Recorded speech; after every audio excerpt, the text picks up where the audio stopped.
오늘은 장로는 왜 필요할까요? 라는 제목으로 하나님의 말씀을 전하도록 하겠습니다. 여러분, 교회의 장로가 꼭 필요할까요? 우리는 장로를 왜 세워야 하는 것입니까? 성경은 너무나 분명하게도 교회가 세워지는 곳에는 장로가 있어야 한다, 이렇게 가르칩니다. 오늘 말씀에 보면 바울은 디도에게 이렇게 권면하는데, 5절 말씀에 보면 내가 너를 그레데에 남겨둔 이유는 남은 일을 정리하고 내가 명한 대로 각 성의 장로들을 세우게 하려 함이니. 바울은 그레데라는 지역에 복음을 전했습니다. 그레데는 오늘날로 따지면 크레타 섬이라고 불리는데 이곳에 복음을 전했던 것입니다. 성경은 바울이 그레데에 언제 복음을 전했는지 정확하게 우리에게 알려주지 않습니다.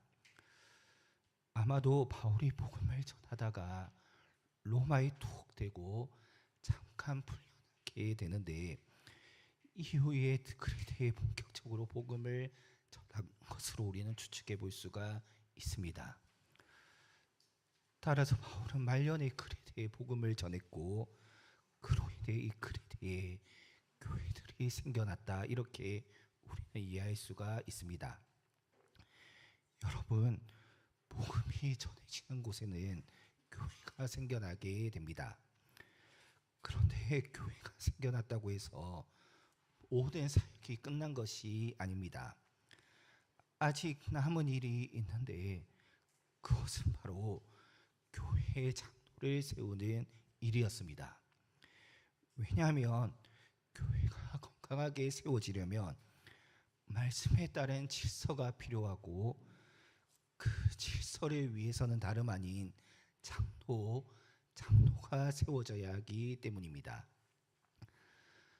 따라서 바울은 이 일을 위해서 디도를 그레데에 남겨둔 것입니다. 이방인이었던 디도는 바울의 신뢰받는 동역자였습니다. 고린도 교회에 어려움이 생겼을 때 바울은 디도를 고린도에 보냈고 디도는 그 문제를 잘 해결했습니다. 특별히 바울은 디도에게 직분자의 자격은 어떠해야 하는지, 교회 안의 바른 교훈과 성도의 경건한 삶이 무엇인지를 강조하기 위해 편지를 보내게 되는데 이 편지가 바로 우리가 읽었던 디도서입니다.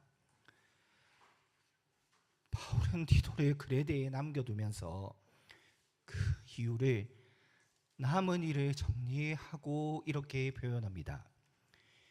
이것은 곧 교회는 정리되어야 하는 일이 있다, 이러한 의미인데, 복음이 전해지고 사람들이 모이게 되면 교회가 시작됩니다.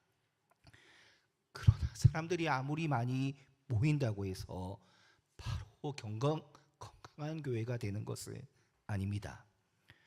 교회 안에는 올바른 가르침이 필요하고 질서도 필요합니다.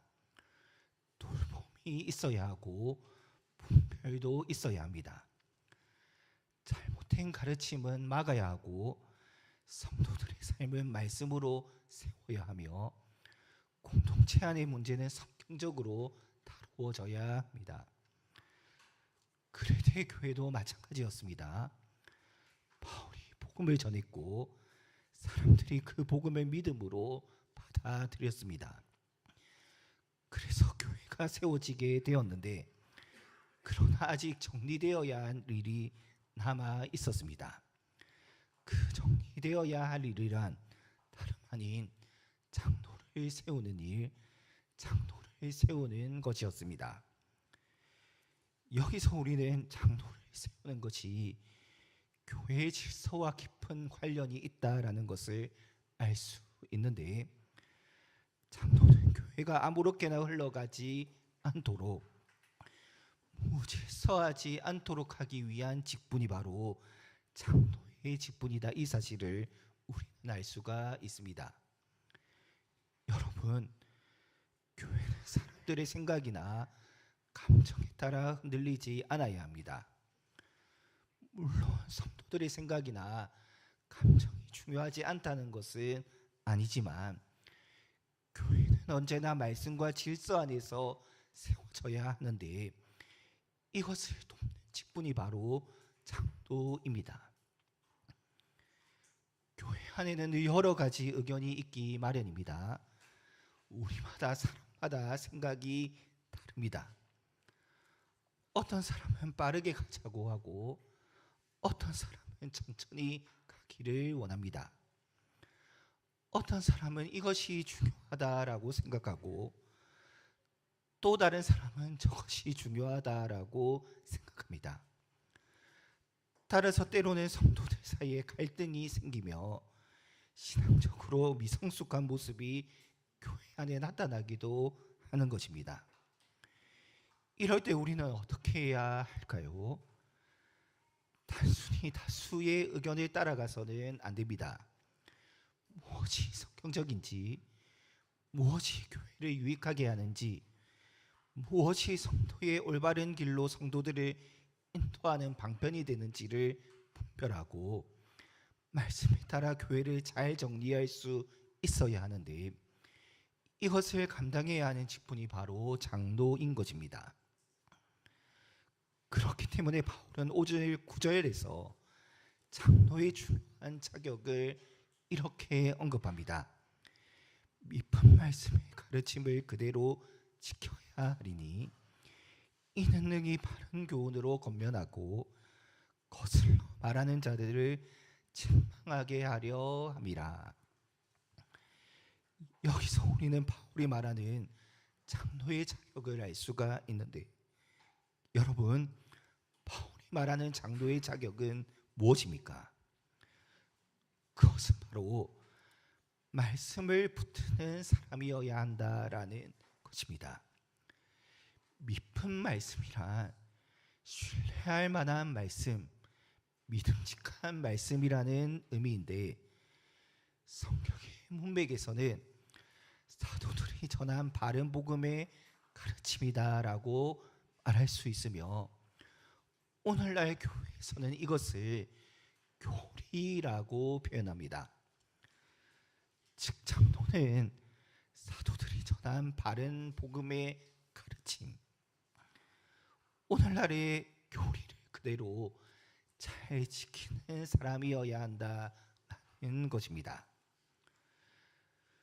장로는 성경의 가르침을 자기 마음대로 바꾸는 사람이 되어서는 안 됩니다. 자기 생각과 경험에 성경을 맞추려고 하는 것이 아니라 성경 앞에서 자기 생각과 경험을 온전히 내려놓을 수 있어야 합니다. 시대에 맞추어 말씀을 적당히 타협하는 사람이 되어서도 안 됩니다. 장로는 말씀의 가르침을 온전히 그대로 지킬 수 있는 사람이어야 하는 것입니다. 그렇다면 왜 이러한 자격이 장로에게 필요한 것일까요? 너무나 당연합니다. 장로의 직분이 교회를 말씀으로 세우고 지켜야 하는 것이기 때문입니다.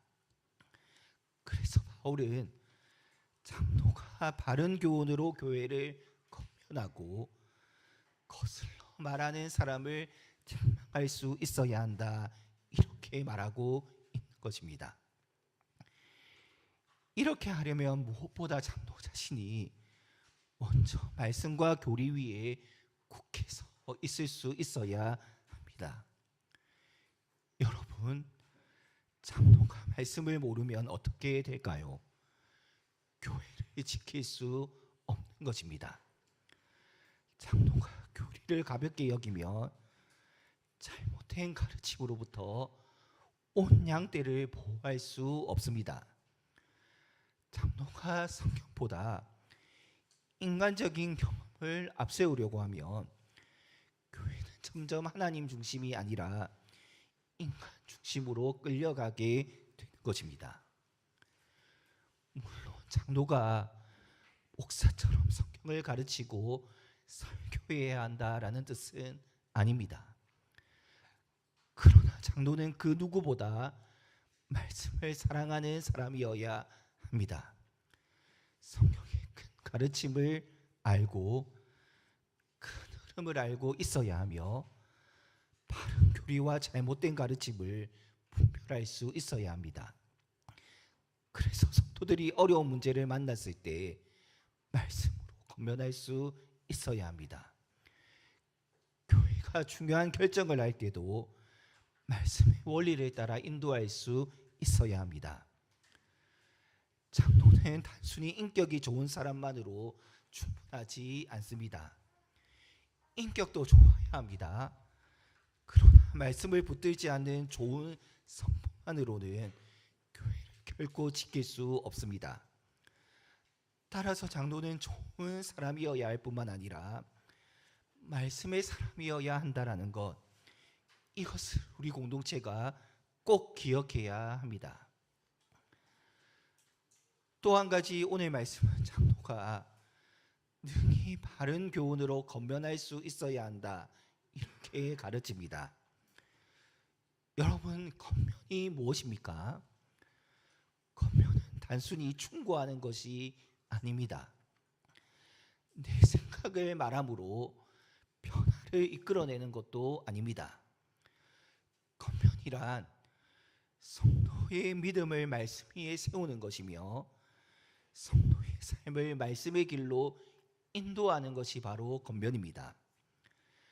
낙심하는 성도에게는 말씀으로 위로하고 흔들리는 성도들에게는 말씀으로 붙들어주며 제 가운데 있는 성도에게는 말씀으로 돌이키게 하는 것, 이것이 바로 권면입니다. 장로는 이러한 바른 교훈으로 권면할 수 있는 사람이어야 합니다. 이것을 위해 장로의 한 손에는 말씀이 있어야 하고 또 다른 한 손에는 사랑이 있어야 합니다. 사랑이 없는 권면은 상처가 됩니다. 그러나 말씀 없는 사랑은 결코 사람의 영혼을 살리지 못합니다. 따라서 장로는 바른 말씀과 온전한 사랑으로 권면할 수 있는 그러한 사람이 세워져야 하는 것입니다. 여러분에게 꼭 말씀으로 부탁을 드립니다. 장로의 권면을 무시하지 않기를 바랍니다. 장로의 권면을 부담스러워하지도 말아야 합니다. 당신이 뭔데 나에게 그러느냐? 어떤 자격으로 나를 권면하느냐? 이렇게 반응해서는 안 될 것입니다. 요즘은 권면하면 성도들이 교회를 떠납니다. 하지만 권면이 살아있는 교회가 좋은 교회라는 사실을 우리 모두 믿음으로 받아야 합니다. 여러분은 주님의 양입니다. 그리고 주님께서는 장로를 통해 자신의 양을 살피고 세우시기를 기뻐하십니다. 따라서 장로의 권면은 인간적인 간섭이 아니라 주님의 돌봄이 실현되는 것입니다. 장로의 권면은 인간적인 판단이 아니라 회복을 위한 주님의 사랑이다, 이 사실을 우리 모두 믿음으로 받아 누려야 할 것입니다. 물론 장로는 권면할 때 매우 신중해야 합니다. 함부로 판단해서는 안 됩니다. 함부로 말해서도 안 될 것입니다. 충분히 듣지 않고 권면해서도 안 됩니다. 자기 경험을 절대화해서도 안 되는데, 권면은 철저하게 말씀에 근거해야 하고 기도 가운데 이루어져야 하며 성도의 유익을 위해 이루어져야 합니다. 중요한 것은 바른 권면이 있는 교회가 건강하다라는 사실입니다. 장로들이 성도를 말씀과 사랑으로 권면하고 성도들이 그 권면을 주님 안에서 믿음으로 받을 때 교회는 든든하게 자라갈 수 있습니다. 우리 공동체 안에 이러한 권면이 가득하기를 주님의 이름으로 축복합니다. 끝으로 바울은 장로가 거슬러 말하는 자들을 책망할 수 있어야 한다, 이렇게 주문합니다. 여기서 우리는 장로가 필요한 이유가 권면하는 것을 넘어 때로는 책망하기 위한 것이다라는 것을 알 수가 있는데, 여기서 말하는 책망이란 사람을 무너뜨리기 위한 것이 아닙니다. 진리를 지키고 무엇보다 교회를 보호하기 위한 책망입니다. 교회 안에는 언제나 잘못된 가르침이 들어올 수 있습니다. 복음을 흐리게 하는 말과 행동들이 들어올 수 있는 것입니다. 말씀보다 인간적인 생각과 세상적인 가치관을 앞세우는 일이 생길 수도 있습니다. 장로는 이러한 모든 일을 그냥 내버려 두어서는 안 됩니다. 문제 앞에서 아무런 말을 하지 않는 것이 화평과 사랑이라는 이름으로 포장되어서도 안 됩니다. 때로는 교회를 지키기 위해 분명히 말해야 할 때도 있습니다. 성도를 살리기 위해 책망해야 할 때가 있는 것입니다. 하지만 분명 책망은 매우 신중하고 조심스럽게 이루어져야 할 것입니다. 인간적인 분노가 책망 안에 있어서는 안 됩니다. 어떤 사람의 생각을 억누르는 것이 되어서는 안 되며, 누군가를 이기기 위한 방편이 되어서는 더더욱 안 될 것입니다. 그러나 성도를 살리기 위한 책망은 반드시 필요한데, 이 책망은 언제나 말씀 위에 근거해야 합니다. 회복을 목적으로 해야 합니다. 교회의 유익을 위한 것이어야 하는 것입니다. 중요한 것은 장로가 책망하는 것을 두려워해서는 안 된다는 사실입니다. 책망을 두려워해서는 아무 말도 하지 않게 되면 교회는 위험에 빠질 수 있습니다. 반대로 장로가 책망을 자기 권위를 행사하는 것으로 사용하게 되면 교회는 반드시 상처를 받게 될 것입니다.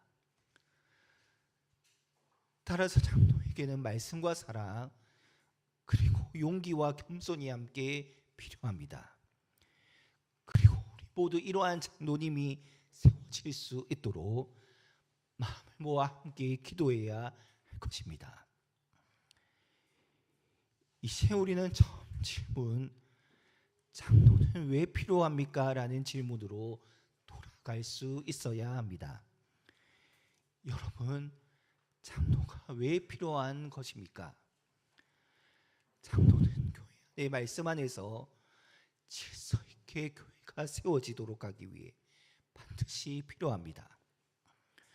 성도의 영혼을 살피기 위해 꼭 필요합니다. 바른 교훈으로 권면하며 잘못된 가르침과 죄의 위험으로부터 교회를 지키고 보호하기 위해 반드시 필요합니다. 오늘 말씀을 통해 이러한 신앙 고백이 우리 가운데 있다면 우리 모두는 장로의 직분을 사모해야 할 것입니다. 왜 사모해야 합니까? 단순히 교회의 외적인 체면을 위해서가 아니라 성도의 영혼과 교회의 건강을 위해 장로가 꼭 필요하기 때문입니다. 그리고 장로를 세울 때는 우리 모두 매우 신중해야 할 것입니다. 아무나 세울 수 없다는 사실을 오늘 말씀을 통해 추측해 볼 수가 있는데, 그냥 교회를 오래 다녔다고 사회적으로 성공했다는 이유만으로 장로로 세울 수 없는 것입니다. 사람들에게 인기가 있다고 세울 수 있는 것도 아닙니다. 오직 말씀을 붙들고 가정을 잘 다스리며 신앙과 삶의 본이 되고 성도를 성도를 사랑으로 건면할 수 있는 사람을 세워야 합니다. 우리 공동체가 장로의 직분을 귀하게 여기고 장로의 직분을 사모하며 장로의 직분을 잘 세워갈 수 있기를 간절히 바랍니다. 말씀을 붙드는 장로님, 성도를 사랑으로 건면하는 장로님, 교회를 진리 안에서 지키는 장로님이 세워질 수 있도록 우리 함께 기도해야 할 것입니다. 그리하여 우리 교회가 사람의 생각에 흔들리지 않고 하나님의 말씀 위에 든든히 서는 그러한 공동체가 될 수 있기를 주님의 이름으로 축원합니다.